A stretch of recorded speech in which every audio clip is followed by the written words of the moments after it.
Hello, my beautiful rock stars. It's your girl Rocqi, your revolutionary hippie from LifeIsRocqi. Welcome to my YouTube channel and my Mommy Fever playlist. Ah, I'm a mommy, y'all. I'm a legit whole mommy, y'all. Check out the rest of my Mommy Fever series as I documented my journey to and through, because it's ongoing, motherhood. So that's before I was even pregnant, when I was intentionally trying to be aware of the mother I wanted to be, till having my first child. So definitely check out the series. I documented my entire pregnancy, and now I have my first child. Now, I'll probably make its own video about why, but I will not be showing my children online. Their faces, their names. We are not exposing them to the public just because their parents decided to be public figures. And that's just our choice. So yes, I have kids. No, you won't be seeing them, but obviously I will still continue my motherhood content, but some of it will be vague, I guess. So that's just our choice. Respect it. Yeah. But all right, let's get into the juicy details, okay? Sips up. Because, whoa. All right, so let's back up. I have chronic hypertension. It has been a concern since I was a teenager, when I was my most active, eating my most healthiest. But high blood pressure runs on both sides of my family. So I think it has more to do with genetics, as well as me being in more of a stressed state, which the body's way of responding with stress is with high blood pressure, because it's kicking into the fight or flight response, okay? So I think it has more to do with that than exercise and diet. But what was it, 7 years ago, I was officially diagnosed with hypertension and put on medication for it, okay? So that backstory. Now, pregnancy, because I have that history, because my mom had preeclampsia with me, and I forgot their other reasons, I was instantly labeled as having a high-risk pregnancy. Now, I was aware of my concerns around my blood pressure, so that's why I chose to have a hospital birth. Actually, that's not what I actually wanted. I would prefer a birth center birth. Not totally comfortable being in my home, but I'm cool with a different environment. It just needs to be a homey environment, you know? But because of my concerns with my blood pressure, I was like, it's better to be safe and just be at a hospital, okay? So mind you, I found out I was pregnant when I was 4 weeks. And that was because I had a regular scheduled doctor's appointment. And I was like, go ahead, test that pee. And I was like, oh shit. So I knew very early on. So from the first time of my appointment, whether that was,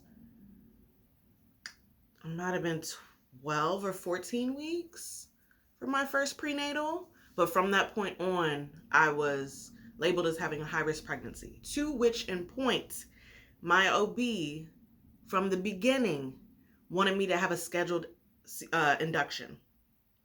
The sole reason she wanted me to have a scheduled induction was because of my history of chronic hypertension. Even though it was medically controlled, I was on medication, it was controlled, as well as my mom having preeclampsia with me. And also, it was going to result in increased monitoring of me throughout my pregnancy, which meant monthly ultrasounds once I hit my 20 weeks. It also meant twice a week NSTs, non-stress tests, once I reached 32 weeks, and a fluid check weekly once I reached 32 weeks, okay? Which, I'm cool. Make sure me and baby girl good, okay? Monitor me. I also asked how they address Black maternal health disparities, and she was just like, we monitor more. Oh, so we're not going to understand the systemic racism in the system? Okay. But anyways, my OB is Asian, by the way. But still in the system, okay? So anyways, so we're, chugging along, right? So now we're in my early second trimester. At this point, we've been monitoring my blood pressure. At this point, I may have tested once or twice for preeclampsia, I tested negative, or rather, I didn't test positive. So at that point, I was like, well, if my blood pressure looks good and I'm not testing for preeclampsia, why are we doing a scheduled induction? And my OB was just like, because basically that's standard practice, that's protocol. And now, mind you, her talking about induction from the jump caused extreme anxiety for me because, oh, snap, y'all. I forgot to tell y'all my educational resources. Okay, check me out. Check me out. Okay. So in addition to my sister having an in-home daycare when I was in middle school, my mom having an in-home daycare when I was in high school, I also, when I started practicing therapy, remember I'm a licensed marriage and family therapist up in here, okay? When I started practicing therapy, I started specializing in children and parenting. So my first practicum site was at a child care center, okay? So I was around them babies all the time, okay? And so there was that. And then a few months prior to me being pregnant, I took a child development class, and they had a prenatal chapter where I learned a lot, because even all my experiences previously were about like child rearing, child raising. I didn't know that much at all about pregnancy, childbirth, postpartum, breastfeeding. I didn't know that much at all. So this class was like the first time I was really getting an in-depth look of what the prenatal development was like, right? Definitely learned a whole lot. And that was like community college class, cheap as hell, learned a whole lot, okay? So that was that. And then once I became pregnant, I was a part of, so California has a program called Black Infant Health. They provide a prenatal group, 10-week prenatal group, as well as a postpartum group. Case management, you get some gift cards and stuff. They really try to take care of you. I got free therapy through that with a Black therapist who specialized in perinatal mood disorders, like clutch program. Can I tell you, free? So I had my 10-week prenatal group, and they were really about self-advocacy. You know, Black mamas in the hospital system, we know what it is, okay? So I definitely walked away feeling more empowered. And then after that, with Your Baby Academy, which is taught by certified nurse midwives, I took 6 classes from them. I also took a 5-week ancestral childbirth class with Oceana. Check out her Instagram, Sacred Earth Motherhood. I believe there's periods in between, but Sacred Earth Motherhood, check her out. And then my doula, Samsara Morgan, I believe her last name is Morgan, she also was like teaching me stuff as well. So I'm not walking in blinds. And it's the message of this video is, yeah, education and advocacy. Because if you walk in blind, they will treat you blind, and your OB will barely educate you, okay? Like, we will get to that. We will get to that. But see how much I'm walking in to my childbirth experience with. My experiences and knowledge growing up and in my profession, and then my intentional seeking out of knowledge during my pregnancy, okay?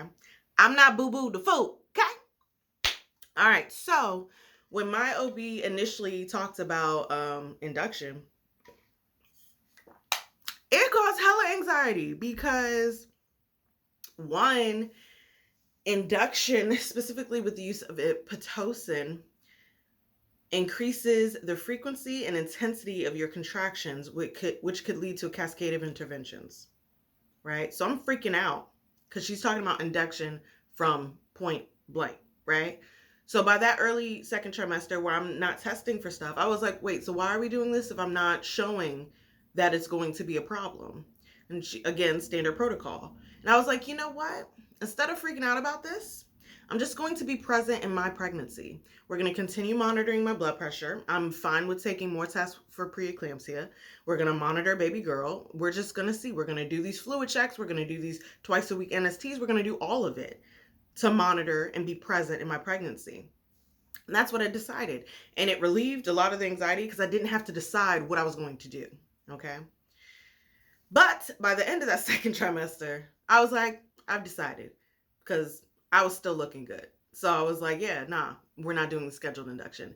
And then my OB wanted to be like, well, we can keep talking about it. And I'm like, we've been talking about it from the jump. I've made a decision. You just don't like it. Okay. Now, mind you, she wanted to schedule my induction at 37 weeks. Okay. So now we're getting close to it. And she was like, you want to make sure you can schedule it because you don't know if you can have it.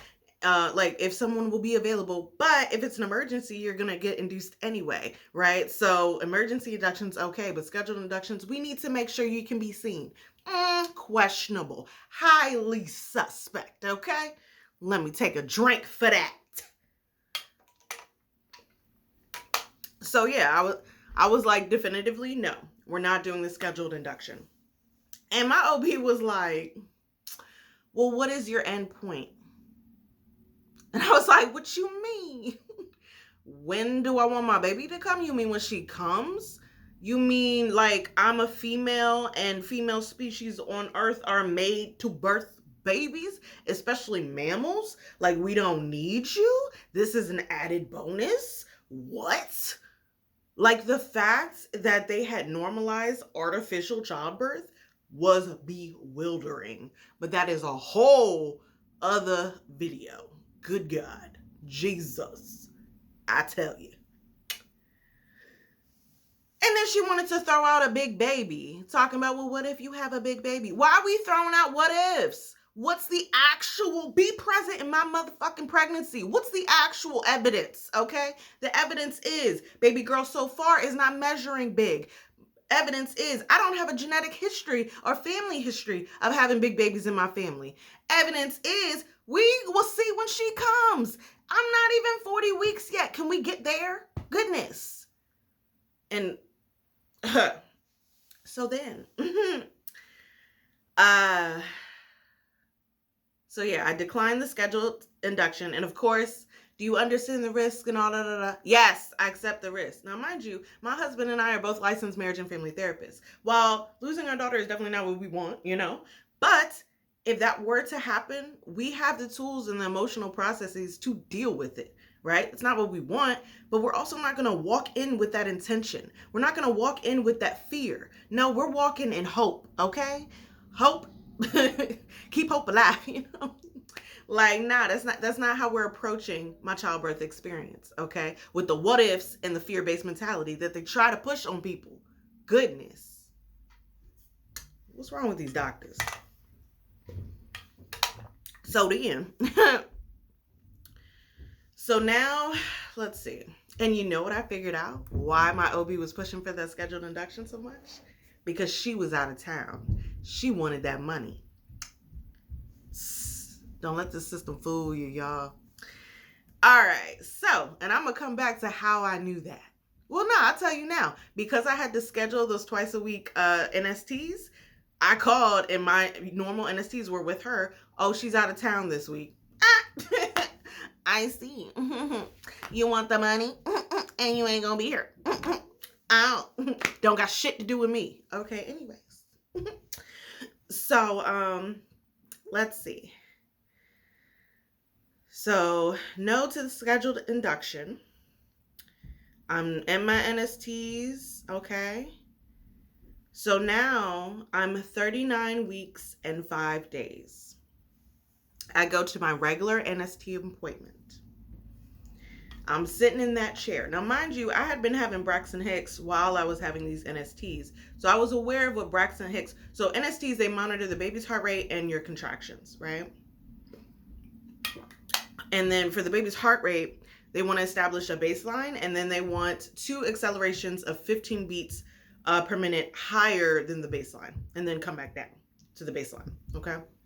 So every test they've given me, normal, healthy. I didn't even have, what was it? The GBS or gestational diabetes. I didn't have none of it. Normal and healthy. Every fucking test I had. Okay. So 39 weeks and 5 days. I go to my NST. Again, I'm aware of what Braxton Hicks looked like on the NST monitor. It looks like the range of 20s and 30s for me, okay?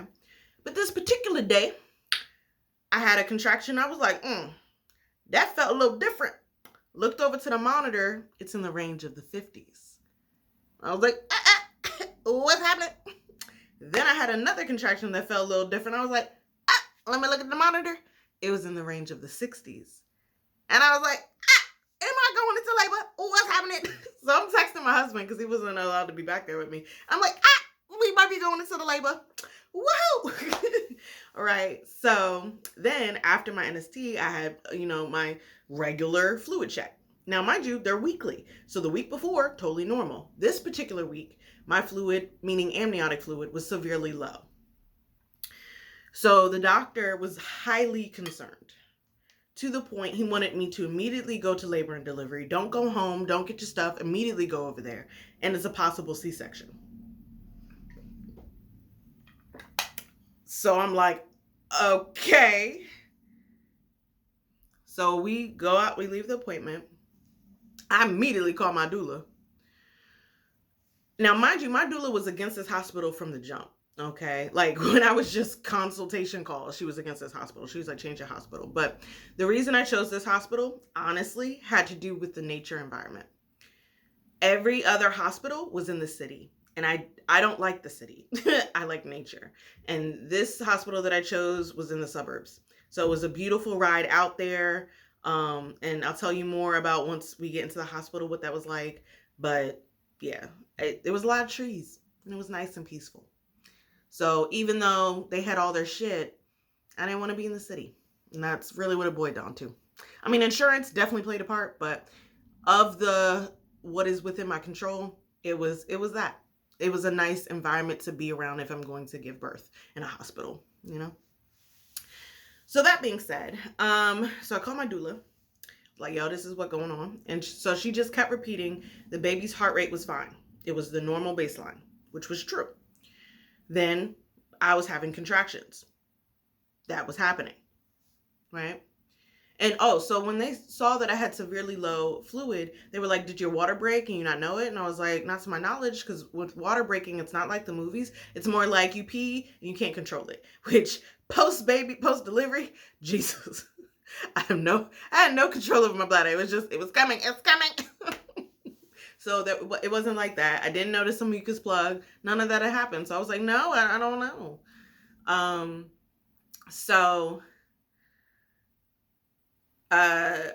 I think she was like, baby's heart rate was gone.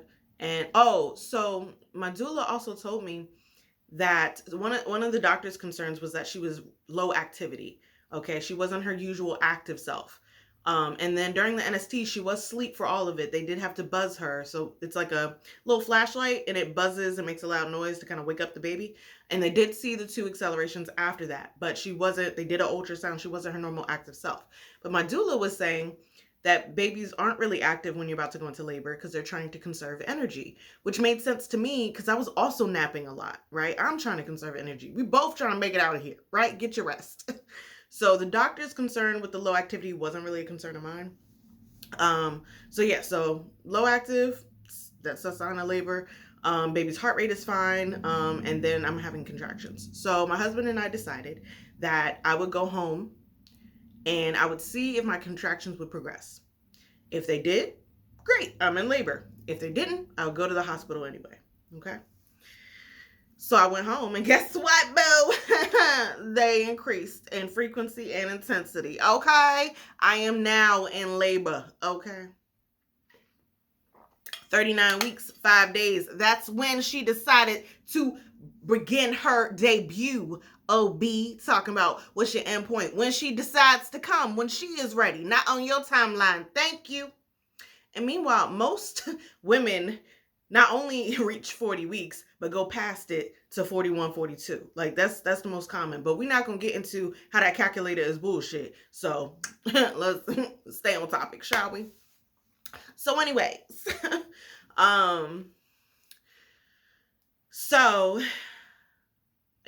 now I'm going to the hospital. And when I get there, now mind you, I wanted a physiological birth. Physiological birth is a little different than a natural birth. Like, yes, it means pain med free, but it also means the least amount of interventions as possible. It means like there are no doctors, we in the woods having a baby type of thing, So there's not going to be vaginal exams, there's not going to be Pitocin. Like it's your body is meant for this. You can do it. That's basically what a physiological birth is, right? So that's what I was aiming for. So while I was against vaginal exams, my doula was like, it is good because of the concerns I had earlier, just to calm everybody down, see where you're at. So I started labor at 1 p.m. on, what was it? April 24th. Okay. 1 p.m., April 24th, I started contractions. We checked into the hospital around 9 p.m. that night. Around that time, I was 3 centimeters dilated. Okay. Now, mind you, I have 4 OBs on my birth team. I had met all but one.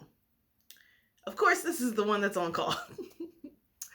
And it was a guy. But so he comes in. Now, mind you, it's me, my husband, my doula, and my doula's assistant. 4 black people they walking in on, okay?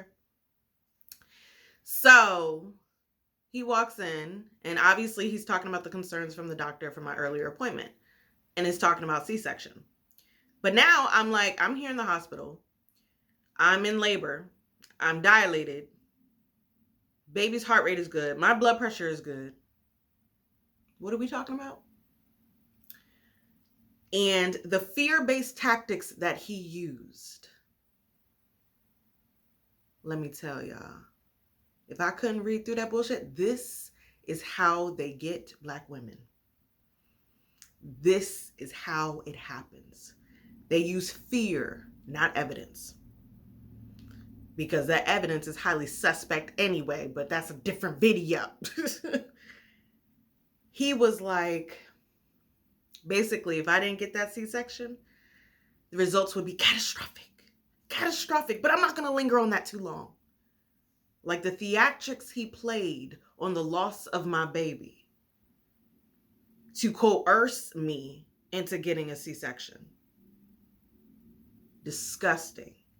But I could read through the bullshit because he wasn't talking to Boo Boo the Fool. So when that didn't work, and I totally missed out. Okay, so another thing about physiological birth, again, least amount of intervention. So I wanted them to use intermittent fetal monitoring and not continuous fetal monitoring. There's a lot of studies that show continuous fetal monitoring leads to the cascade of interventions. Because if they're continuously monitoring and there's any dips just because of technological failure, they will try to do whatever intervention they would like to do. Rush it along, induction, C-section, episiotomy, all of it, okay?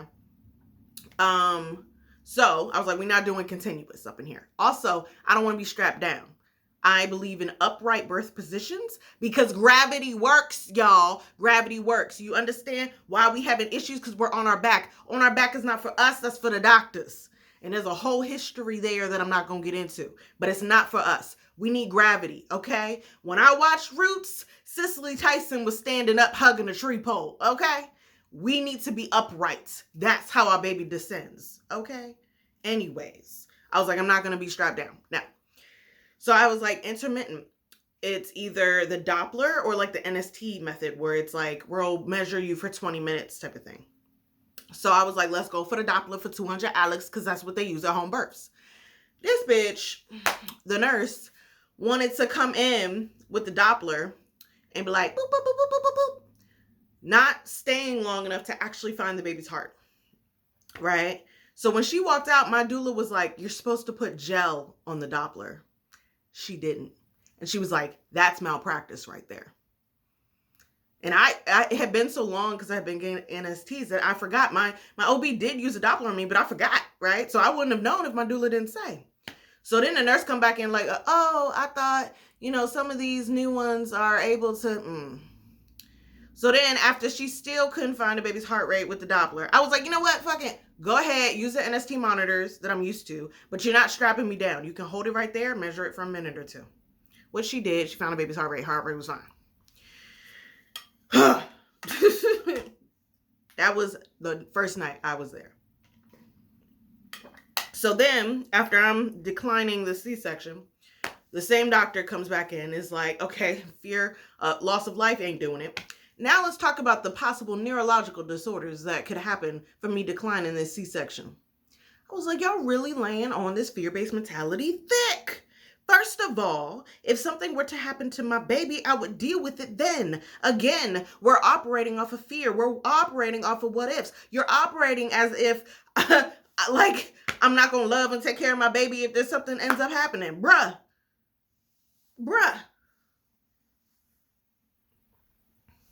I'm not boo-boo the fool. No. I'm not getting no damn C-section. And the reason I'm against C-section so hard, I mean, there's a plethora, but the biggest one is that impacts every other child I have. Now, yes, vaginal birth after C-section is a thing for sure. But like, if I would to want to go with a birth center, have a midwife, legally, sometimes, I wouldn't be able to because I had a C-section for my first. So, no, I'm not starting my want to have 5 to 6 kids. My husband on the 6. I was cool with 4, but we'll see. But I'm not starting that journey with a C-section. No. And there's no evidence that I need it. Baby's heart rate's good. My blood pressure's good. I'm in active labor. What are we doing? Well, I'm in early labor, early active at that point. So, next morning, new doctor. This is a doctor I had met. Okay. She's also talking about the C-section. Gives me another vaginal exam. Let's just see where we're at, shall we? Now I'm 6 to 7 centimeters dilated. Oh, so I'm progressing? What? No, I'm not getting no damn C-section. So, then I will say I either had 1 or 2 more vaginal exams that showed me still at 7 centimeters, and that really discouraged me because through my ancestral childbirth educator, she was like, not everyone, we're not measuring animals in the wild to see how far they're dilated, so we would never know, right? But also, not everybody dilates to 10 centimeters because not everybody's needs to. Everybody's body is different. Every baby is different. And again, if we weren't measuring, we wouldn't actually know. So how would we know definitively that every woman dilates to 10 centimeters, right? So because I had this knowledge, I went with, if my body tells me to push, I'm pushing. So I was doing that, right? When I was feeling the contraction, I would push. I didn't tell my doula this because it was in contradiction to what she said. She was with you need to be 10 centimeters dilated to be safe and stuff. And I was like, ignoring that in this moment. My body's telling me to push. I'm going to listen to my body.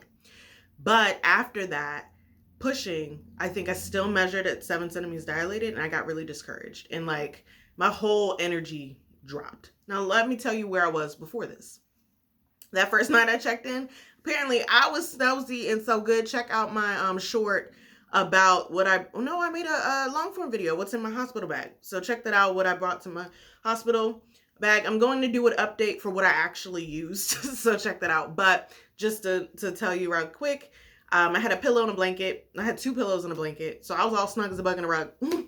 And I was sleeping in between my contractions to the point of snoring, wake up, having a contraction, and go back to sleep. So I was chilling, all right?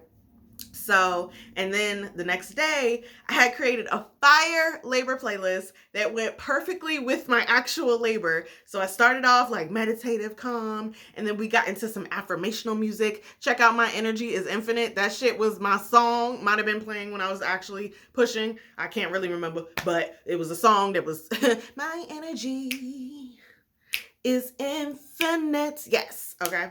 So, and this may cut out and I may have to edit it together. We'll see. But, and I had a birth ball. I was bouncing on that. Oh, and then the end of the playlist was like upbeat, like motivational music, get you to, push. Okay. So I was on my birth ball. Oh, my labor and delivery room had an outside patio. So I could go outside and look at the trees that I wanted to see. And they didn't even show that on the birth tour. And I was like, this is great. So I was doing great. I had a yoga mat. So I was using that. I was on the floor. I was standing. I was on the birth ball. I was doing all kind of labor positions, right? So, but once they told me I was still 7 centimeters dilated and I was pushing, I got really discouraged, really low energy, was sleeping a lot, wasn't as like energetic, and stuff. So at some point my doula was like, listen, if you're going to have the energy to push this baby out without any pain meds, then You need to eat something, you need to get some sun. So I had an orange popsicle, some Jello, and I went into the sun, and my energy did definitely perk up, right? But now, you know when they say you feel like you need to poop, that's your baby? No, I actually need to go. Oh, did I tell you in one of those vaginal exams, they noticed that my water bag did not break?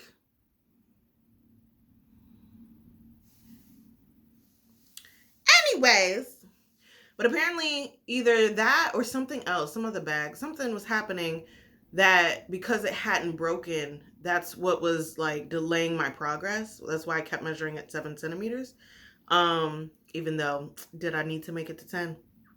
But once I pooped, and that was a whole ordeal because like I'm in active labor at this point. It was like everybody was in the bathroom with me. It was so weird.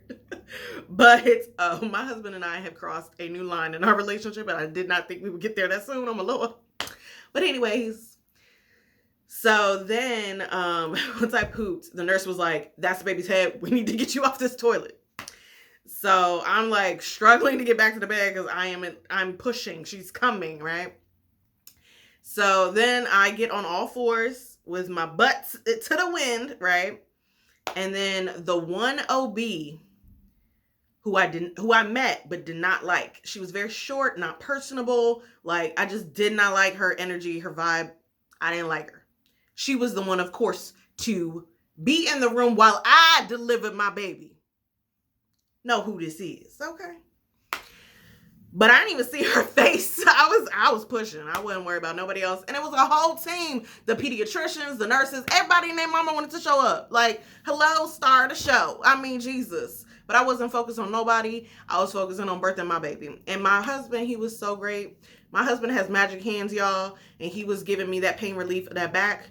We did want him to catch the baby, but I was like, you are my only pain relief right now, and I need you on my back. You can't go nowhere else. So I was like, she will, whatever. and yeah, I need you on my back. But he was like, baby, I see her hair. I see her head. You're almost there. She's almost here. So that was really motivating to see as well. And then I kind of had an out-of-body experience where I saw myself pushing. It was fucking trippy. And it was like, have you seen, was it Rat Race, Groundhog, or Prairie Dog in it, where it's in and out, in and out? I felt that shit. So, and then another thing I disagree with my doula, she was on the bear down and like hold your breath during the push.